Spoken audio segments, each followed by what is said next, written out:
My name is Naomi Carter.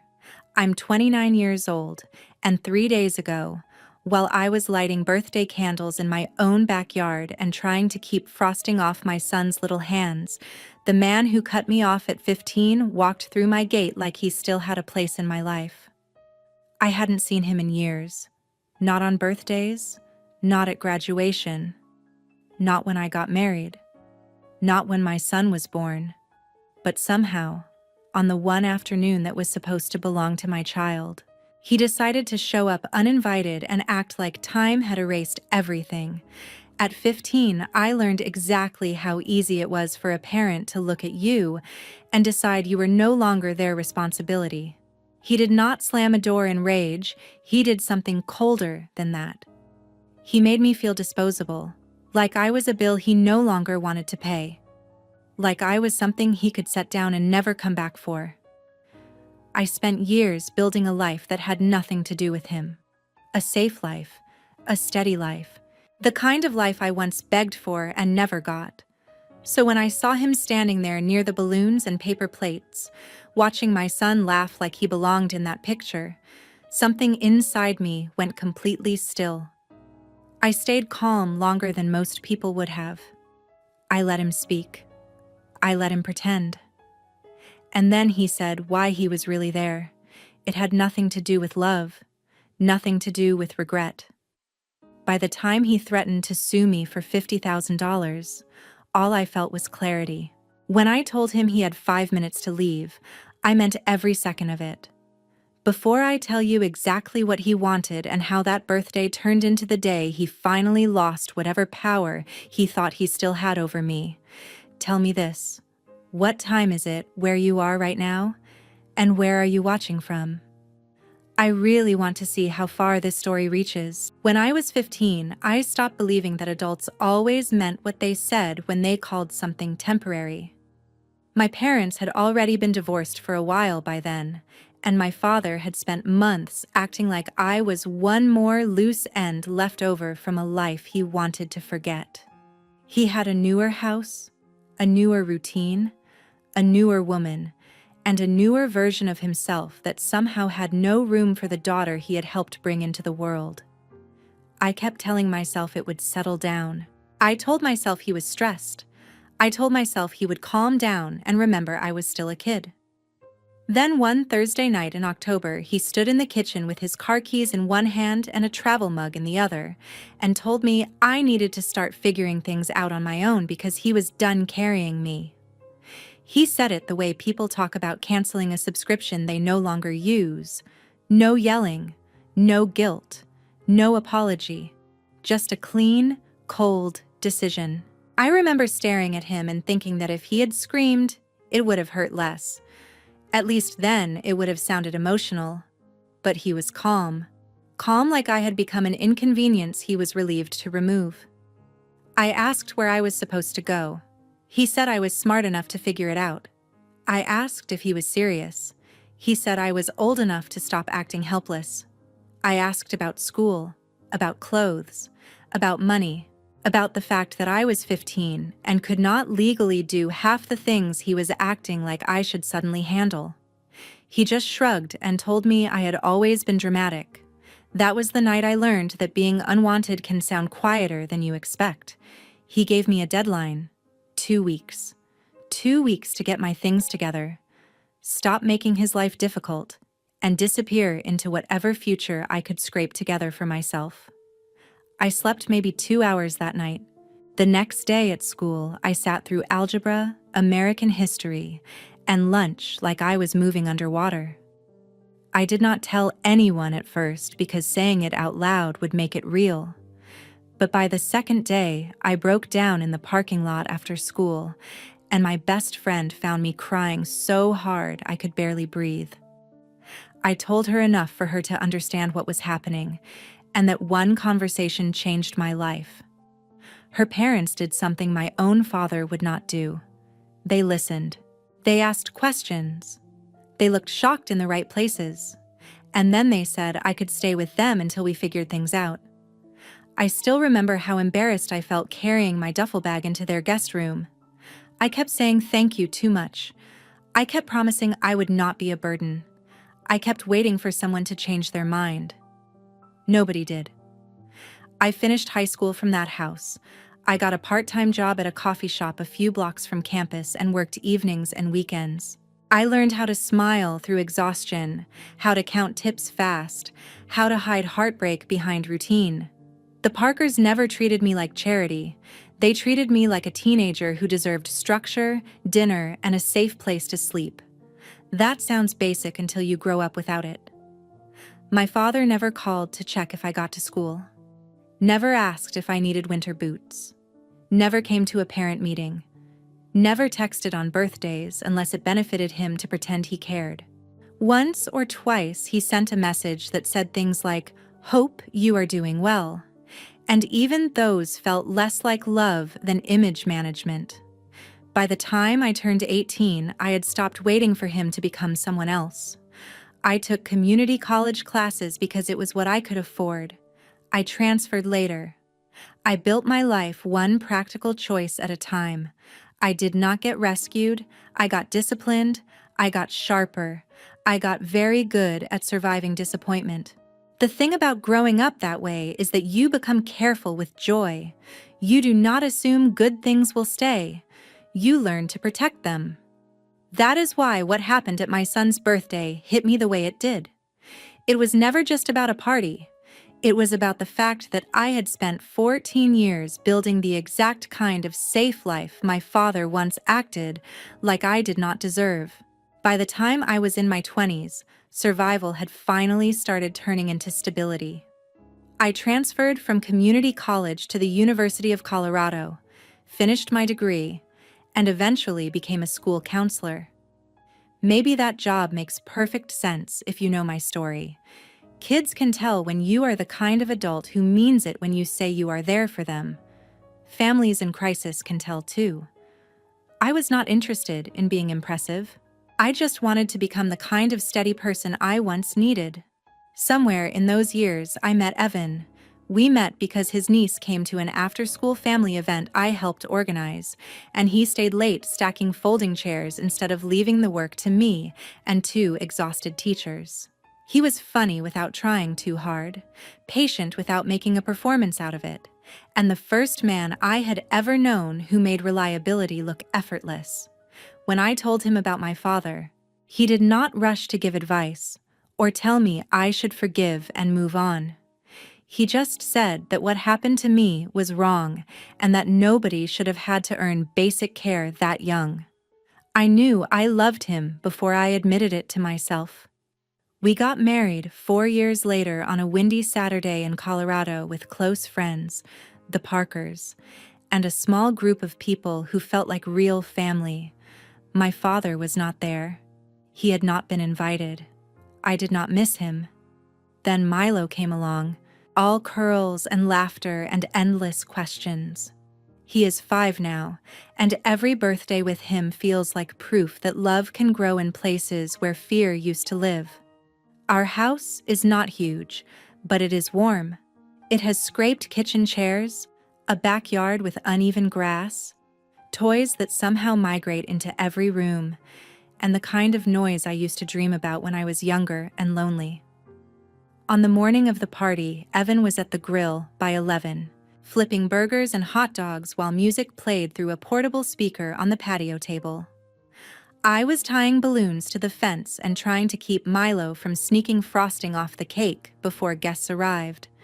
There were juice boxes in a cooler, paper plates stacked on the outdoor table, and one of those giant inflatable slides that make kids lose their minds the second they see it. It was simple, loud, a little chaotic, and perfect. Our neighbors came. A couple of parents from Milo's daycare came. 2 of my coworkers brought their kids.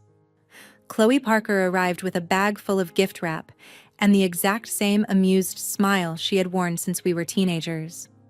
Linda hugged me so tightly I nearly cried, and Greg carried folding chairs like he had been assigned to party logistics by the universe. That is what I mean when I say chosen family. The people who stayed, the people who built with you, the people who never once made you audition for care, A few months before that party, I had noticed something strange online.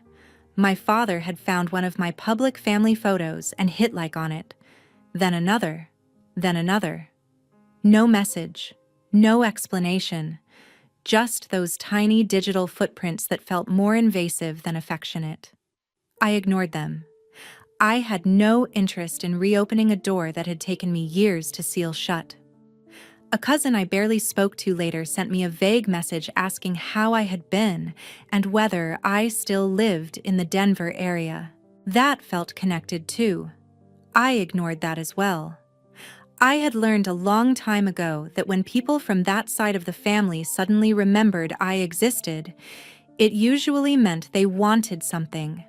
Still, I did not think he would actually show up. Even selfish people tend to understand that a child's birthday party is not the place to stage a return. I gave him too much credit. Around 1:30, while kids were racing across the yard and parents were laughing near the grill, the side gate creaked open. I looked over because something in me tightened before I even fully saw him. He looked older, of course, more gray at the temples, deeper lines around the mouth, a little heavier through the middle, but I knew him immediately. My father stood there in the middle of my backyard holding a gift bag with cartoon tissue paper like that made him belong. For one strange second, everything kept moving exactly as before. A child screamed with laughter on the slide. Someone asked Evan where he bought the grill.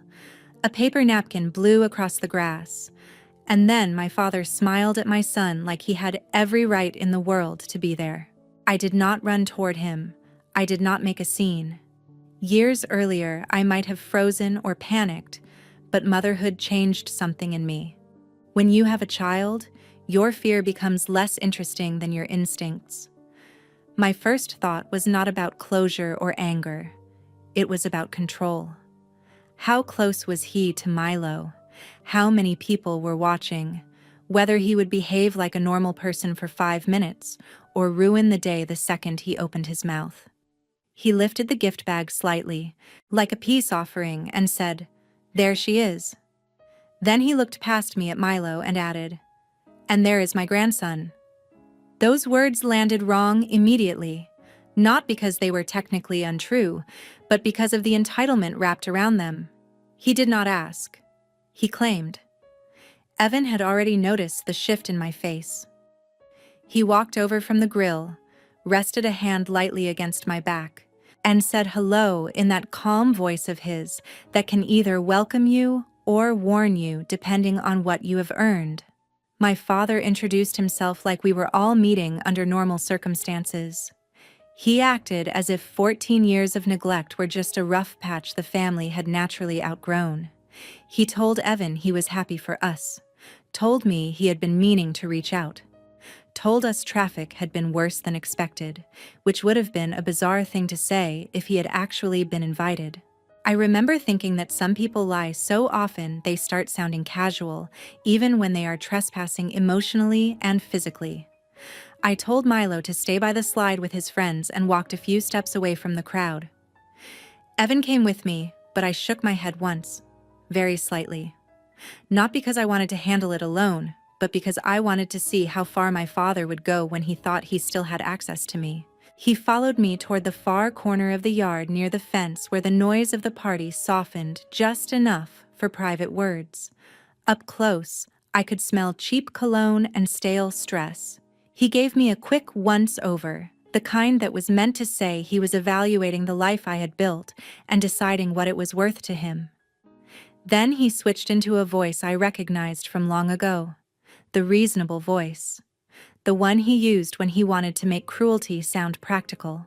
He said he knew I was upset and that he understood I had always been sensitive, but he hoped enough time had passed for me to stop holding grudges. I almost laughed at that.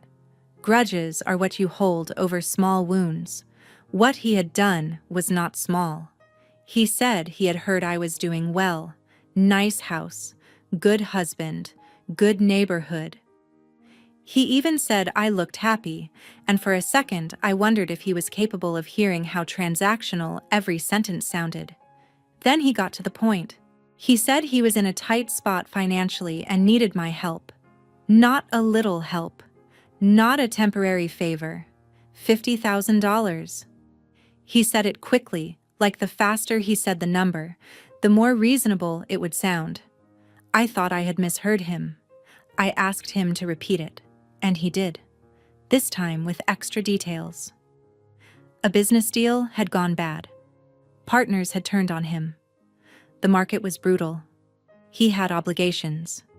He needed to move fast. I just stared at him. He took my silence as an opening and kept going. He said I was in a position to do something meaningful for him now. Meaningful. That word still makes my skin crawl. Then, because apparently greed was not ugly enough on its own, he decided to dress it up as history. He reminded me that he had paid for a roof over my head when I was younger, that he had fed me, that raising a child cost money and sacrifice, and that maybe now it was my turn to give something back. I felt my body go very still. I asked him if he was seriously standing in my backyard during my son's birthday party, trying to charge me retroactively for having existed as his daughter. He frowned like I was twisting his meaning. He said I was getting emotional. He said he was only asking for what was fair. Then he lowered his voice and made the mistake that changed everything. He told me that if I did not help him willingly, he was prepared to pursue other options, legal options. He said there were family matters I did not want dragged into court. He said it casually, but the threat was clear. Something in my chest settled at that moment. Not softened, settled. The confusion disappeared. The tiny part of me that had wondered whether age had humbled him died right there near the fence with children laughing 30 feet away. I looked him in the eye and said, "You have 5 minutes to leave my property." He blinked at me, surprised that I had not argued or pleaded or tried to negotiate. Then he gave me a smile I had seen before, back when I was young enough to think adults with that smile must know something I did not. It was the smile of a person who believes pressure always works eventually. He leaned a little closer and said, "Naomi, do not do this in front of your little family," as if he had any right to use those words, as if my home existed for his leverage. I repeated myself. 5 minutes. His smile disappeared. He should have left then. Any decent person would have. Even a selfish person with half a survival instinct would have realized that he had miscalculated and backed away before the damage became permanent. But my father had always confused access with authority. He glanced toward the patio where Milo was showing another little boy one of his new toy trucks, then back at me. And I could almost see the math working behind his eyes. He thought the crowd gave him power. He thought my need to protect the mood of the party would make me flexible. He thought being a child's grandfather, at least biologically, gave him a role no one could fully deny. He was wrong on all 3 counts. He said we needed to talk inside where it was quieter. I said no. He took a step toward the back door anyway. Not fast, not dramatic. Just deliberate enough to tell me he had decided my boundaries were negotiable. I moved in front of him. He told me to stop acting insane. I told him to leave. He said I was overreacting because he had asked for a loan and that any decent daughter would hear her father out. I remember the exact heat of the sun on the side of my face and the smell of charcoal from the grill, and how surreal it was to stand there in a birthday dress while the man who abandoned me tried to bully his way deeper into my life. Evan started toward us the second he saw my father angle toward the house. Chloe noticed too. I could feel eyes lifting from every corner of the yard, that subtle shift when people sense adult tension and stop pretending not to. My father realized he had an audience, and instead of backing off, he straightened his shoulders like a man preparing a performance. He said loud enough for Evan to hear that he was only trying to have a private conversation with his daughter and did not appreciate being treated like a criminal. That was when I understood he was trying to trap me in my own good manners. If I kept my voice low, he could act wronged. If I raised it, he could act frightened. If I walked away, he could drift toward Milo and start introducing himself as Grandpa to anyone who would listen. There are moments in life when you realize that staying polite is just another way of surrendering. He tried to step around me again. I grabbed his wrist and stopped him hard. Not to hurt him, not to punish him, to stop him, to make it physically impossible for him to take one more step toward my child or my home. His skin was thinner than I remembered. He jerked in surprise. I held on and said, very clearly, "Do not take another step. You have 5 minutes to get out of this yard before I call the police." A few nearby conversations died instantly. Evan was beside me now, not touching me, just present, solid, ready. My father's face went red. He told me to let go. I did not. He tried to twist free too quickly and winced. Later, when he finally pulled back, there was already dark color blooming where my fingers had been. He looked down at his wrist like he had discovered a gift from heaven. Proof. Something he could point to and weaponize. He started saying I had assaulted him, saying he had only come to make peace, saying I was unstable. All that really did was confirm exactly who he was to every adult standing close enough to hear. Chloe spoke first. She said, "Nobody here is confused about what is happening." One of my coworkers stepped closer to Milo and quietly redirected the kids toward the slide. Greg Parker, who had once carried my duffel bag into his house when I was 15, stood up from his folding chair with the slow calm of a man who did not need to raise his voice to end nonsense. My father looked around and realized the room he thought he could control did not exist. It was only a backyard, yes, but it was my backyard, full of people who knew me, and that mattered more than blood ever had. Evan told him to leave immediately. My father pointed at me and said, "This was not over." He said I would regret humiliating him. He said if I wanted to play hardball, I had no idea what was coming. Then he backed toward the gate, still clutching the wrist he had nearly torn out of my hand himself, and left with every ounce of dignity he still had dissolving in the grass behind him. The gate slammed. For a few seconds, all I could hear was my own pulse. Then life, unbelievably, started moving again. Someone turned the music down. Someone else asked if I wanted water. Milo ran over asking if it was time for cake and whether the grown-ups were done talking. That almost broke me. I smiled at him because children should not have to carry adult poison when they are still sticky with icing and sunlight. We cut the cake. We sang. We opened presents. I made it through the rest of the afternoon on pure instinct, but the air had changed. The party did not collapse, yet it was no longer innocent. After the last guests left and the backyard was a graveyard of paper cups, torn wrapping paper, and half-deflated balloons, I sat at the kitchen table with Evan and finally told him everything I had not had the words to say earlier. Not just what my father wanted. All of it. The old coldness. The 2-week deadline when I was 15. The years of silence. The messages that had recently started. The way the threat felt less like a surprise than a pattern returning in a new suit. Evan listened without interrupting. When I finished, he reached across the table and took my hand. He said, "He is never coming near Milo again." I nodded, but I still did not fully understand how far my father was willing to go until 2 days later, when I opened the mailbox and found an envelope from a law office with my name typed across the front. I knew before I opened it that it would be bad. Some instincts do not come from anxiety, they come from experience.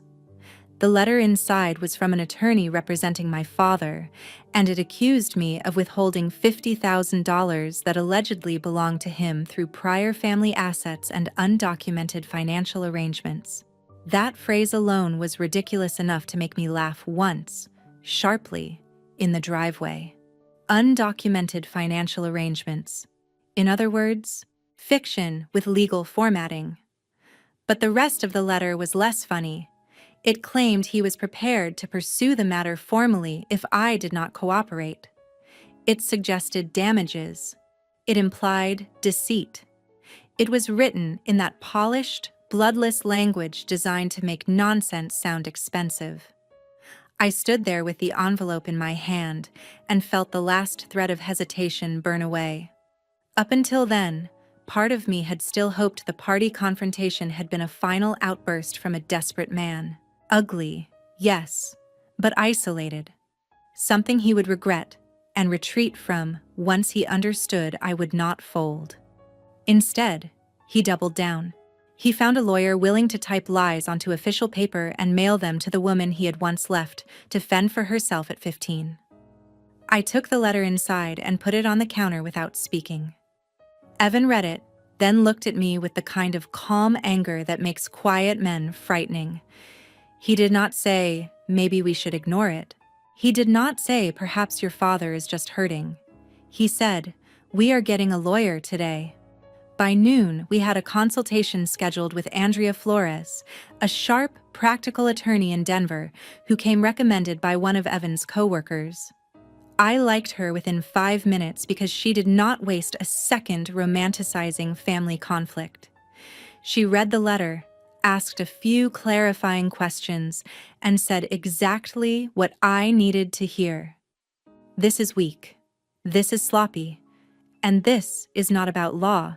This is about intimidation. She told us that people like my father often counted on emotional history to do the work evidence could not. They assumed shame, fatigue, and fear would push the other person into a settlement just to make the problem disappear. She also said something else that mattered. She told me the bruised wrist would not save him if the larger facts showed trespass, harassment, and coercive conduct. Then she asked whether I had any records from my teenage years. At first I thought the answer was no. Then memory started opening drawers I had kept closed. I still had old emails from school. I still had a scanned emergency contact form that listed Chloe's parents, not my father. I had tax documents from my early jobs. I had college aid paperwork showing no parental support. I had old messages from a cousin talking about how everyone knew he had basically started over and left me to deal with myself. Chloe had memories. Linda had memories. Greg had memories. Suddenly the story was not just pain, it was documentation. Over the next 48 hours, our dining room turned into a paper battlefield. I made folders. I printed timelines. Andrea helped organize everything into what mattered and what did not. We were not trying to tell the world my whole life story. We were building a clear wall of facts that made my father's claim look exactly as absurd as it was. And while we were doing that, he started calling from blocked numbers. Not constantly, but enough. Voicemails, too. The first one was self-righteous. The second sounded almost pleading.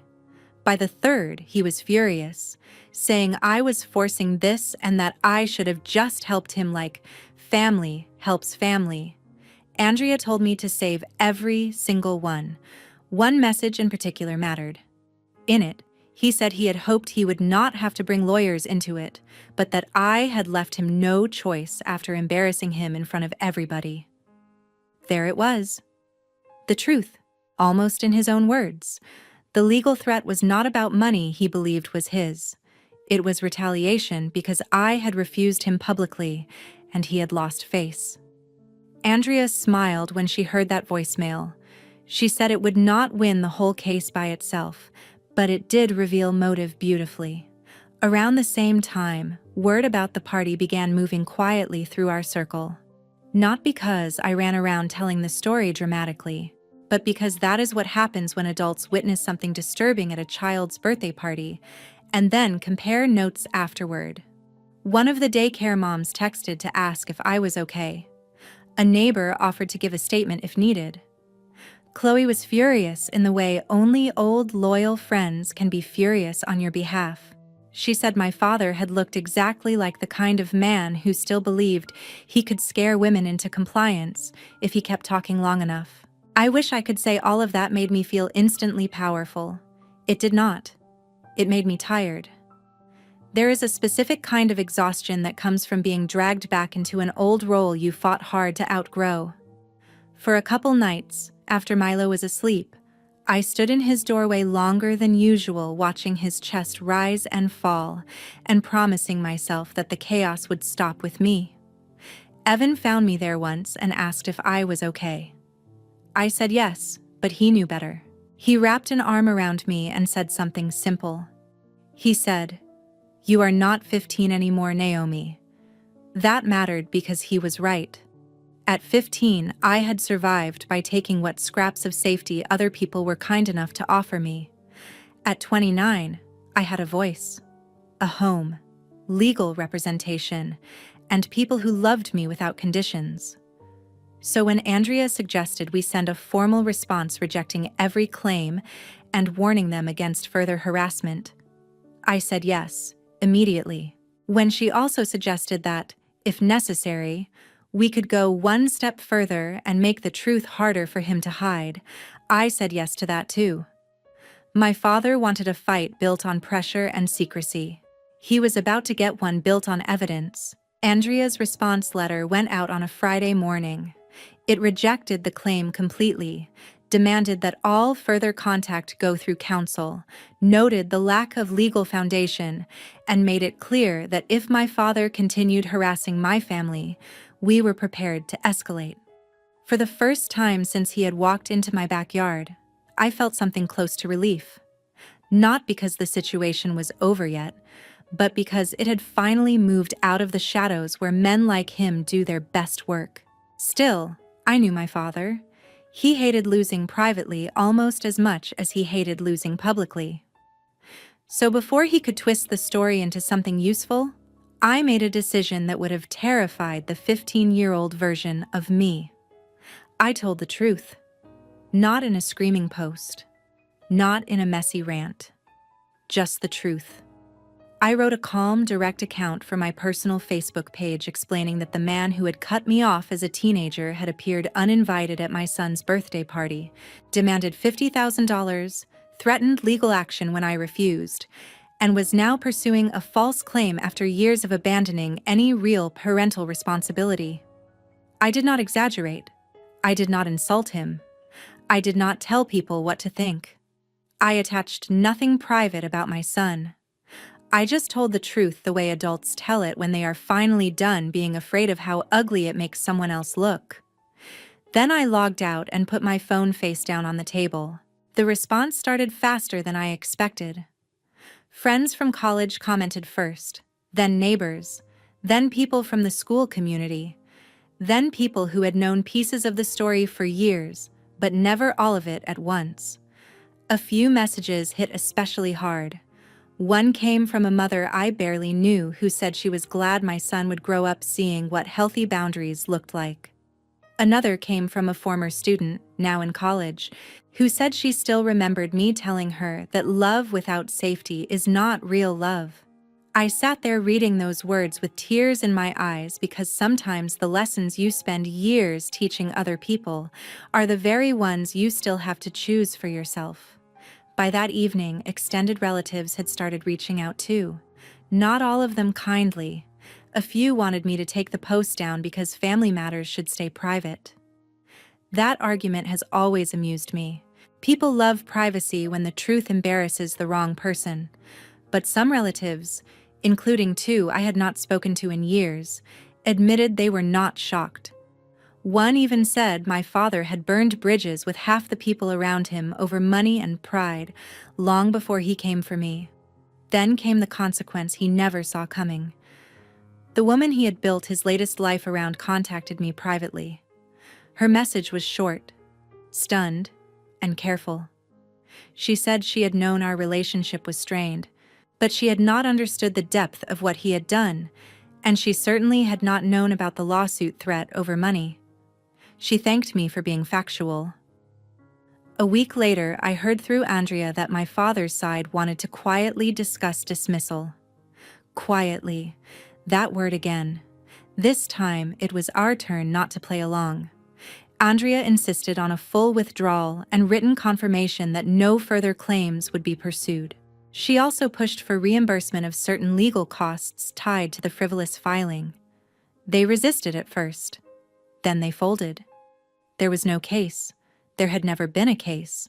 There was only ego, desperation, and the mistaken belief that I would still behave like the scared girl he once dismissed with 2 weeks' notice. The claim was withdrawn. The letters stopped. The blocked number calls stopped. And because his pride could not bear the social damage spreading through his own circles, my father did one last thing I never thought I would see. He posted a public statement pretending he regretted misunderstandings and wished our family peace. It was not a real apology. It was a reputation bandage.